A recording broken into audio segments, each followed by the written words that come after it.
What's up, everyone? Welcome back to the channel. I am Cody and you are on the Kubicon Jeep channel. I am here with my dad's 05 one-ton TJ. He's going to give you an overview and show you everything about this sweet Jeep.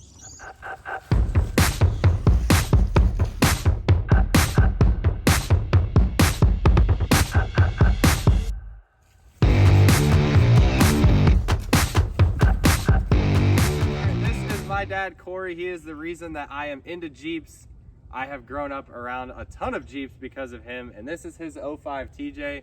He's gonna tell us a little bit about it today. Hey, how you doing? I'm Corey, Cody's dad. We've been into Jeeps for as long as, I don't know, Kevin was 6 months old in a baby seat the first time I took him out. Started out in some XJs, moved on up the road to YJs and TJs and JLs. But this is my baby. I had an 06 Rubicon on 37s, 5.5-inch long arm on it, and I decided, you know what, I'm getting ready to go to tons, and this is what I went. I kind of bought it most of this way, but been making my own changes as I going on, because my next big thing will be an LS swap. So to give you a little overview of my Jeep, it's on a set of tons, 79 Ford Kingpin 60 up front. I'm running 538 gears front and rear. I got it's got Reed Racing knuckles in the front and C's, anti-rock arms. We've got Warren winch. My bumper is welded to my frame because we have a few modifications with the coilovers and stuff, because we run a GM steering box up front, and kind of go, there's no way I'll be able to cover everything in a short video, but I'll give you the overview of it at least. I'm running a stock 4.0, and it's got the stock 42 RLE automatic transmission in it. It's got a Durali cooler on it, and it's partial hydro, so I don't have full hydro on it. It does have Fox coilovers front and rear, and it's a 4-link in the rear and a 3 in the front. It's locked with the Yukon locker up front, and it has a corporate locker in the rear. Seems to work well for me. I'm still kind of working the bugs out of it. I just slapped some new Cooper SSTs. It's sitting on 40 13.5 17s. That's big. Got our full set, both feed locks on it, so they're a pain, as everyone knows, changing those out. I do run Yukon hardcore lockers up front, manual lockers anyway. We've got these are Gen Rights. It's not highlined yet, but I'm probably considering that for the future. Cut the shit. What wheelbase are you sitting at? Wheelbase on this is 107. 107-inch wheelbase. What size coilovers? They're 14 front and rear. 2.0s or 2.5? They're 2.0s. The engine stock, other than the braces for the coilovers, that's it. What master cylinder are you running? That is out of a Dodge. It's a 2500 series master cylinder. Upgrading for the bigger tons and everything. So otherwise, everything else in it, other than the radiators, upgraded. Again, a lot of this stuff was done. I bought it. Got a phenomenal deal since I was getting ready to do that on my other Jeep. I said my other TJ only had 40,000 miles on it, so. But you guys can take a better look at the Reed C's on the Kingpin axle here. That's a great upgrade. It helps you be able to clock your pinion angles and everything correctly, because you can put the C's wherever you want. Much stronger upgrade for the Kingpin. Look at, you know, what was done, how it's all Arctec truss front and rear. Obviously the diff covers are heavy duty. They can take a beating. It is pretty. We just powder coated a lot of stuff thanks to my other boy at a full send diesel. He did the cage and everything, but we can move around and show you some of the sides. You get that front, you want to look at that. We just did this too. I just tweaked that on a rock a couple months ago. I got a nice little bow in this. That happens. What kind of diff covers are these? Motor built? That one's no, that one's, I got a moto built on the rear, and because I just did a 13 bolt, I'll tell you about that when we get to the rear. I got the JW lights up front.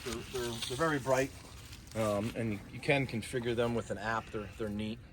Not the cheapest headlights, but they are bright as hell. So, and otherwise on the side, I already went to Gen Right. front fenders, poison spider, rock crawlers are all integrated and cut real nice. Genlights in the rear. My cage is a poison spider, which again we did some slight modifications to it. We added a seatbelt bar. Actually, Full Send Diesel did that, and I built a whole custom dash. I didn't. Again, Full Send Diesel did this, and we're still working it out where we're moving the full drive shifter up here, and we got a ratchet shifter up here, and we're just slowly working it together. I did integrate, which FSD did the integration into the with the iPad up front. He did all the bezel rings around here. He built all this with all the vents. Again, it's not completely done. Don't mind the radio I put over here because I still wanted my radio in addition to the iPad. And there's no airbags in it, obviously. There's a ton of detail in frame overlays that my brother Kevin did at Full Send Diesel. He's got the 12-volt outlets and USB ports and everything built into this. Very, very nice, clean setup that Kevin did. All custom built bezels and everything for everything. You can see Full Send up in the bezel there. Very, very detailed build. Kevin's got hundreds of hours into this dash center console here, and it's more of a prototype than it is anything else. What kind of seats are these? Corbeau seats. I actually just put those in. I'm still working on raising the driver's side a little bit, and the PRP harnesses. Just put those in also. And like I said, Kevin, he added the bar for the roll cage. Seat belts. The cage is all built. It's not a showcase. It's got massive 1-inch bolts that go right through the floor into a frame mount where they're tied in on the frame front and rear. So this thing will actually save me if I go over. So it's braced in the rear. I do have anti-rock in the rear also. I actually have to change the... Got the speaker bullets on the cage. Yep, change those out. Fuel cell in the back with all FSD braided lines. It's a RCI 15-gallon fuel cell.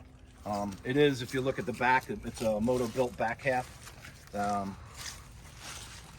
So that's all. The whole rear end is basically all custom with that. So the skid plates are, they're completely tucked, and it's skid plated from front to rear. And what do you got in the back here? The back is it's the TMR disc brake conversion on the axle. Again, Arctec Trust. Just did the moto built and 13-bolt shave on the bottom.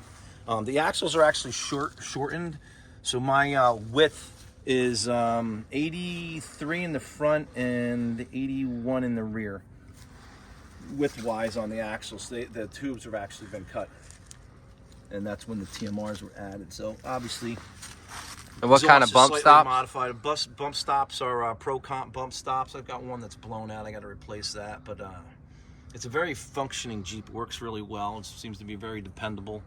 And you can see the other mounts for the back of the cage has actually come as a special mount that's bolted right into the moto built back half down here.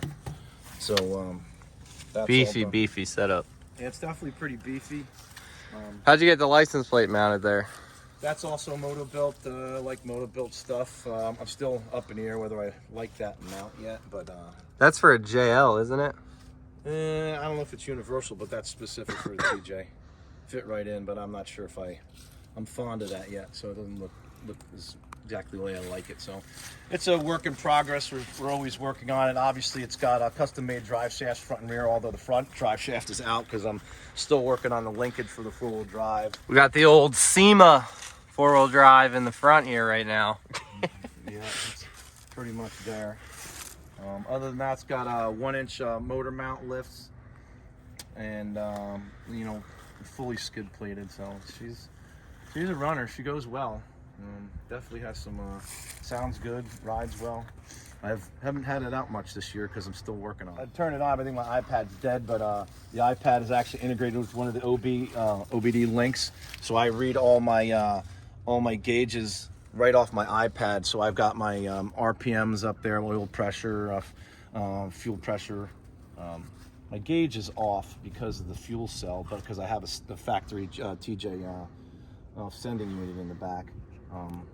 But again, it's a work in progress. I'm still accessing the full drive linkage in here, so I have all the plates that FSD did for me here. So next thing after this, which I get these little things tied up, I'm gonna tie these up so I can drive the thing and scratch it up some. And then we're going to probably maybe a year out, I'm gonna start collecting parts for the LS swap and go from there. All right, guys, thank you for watching this episode on the Kubicon channel. I hope you enjoyed this overview on this pretty sweet 1-ton TJ and getting to meet my dad, the reason why I am still into Jeeps. So don't forget to comment, like, and subscribe. Thank you guys for watching. We'll catch you on the next one. Later.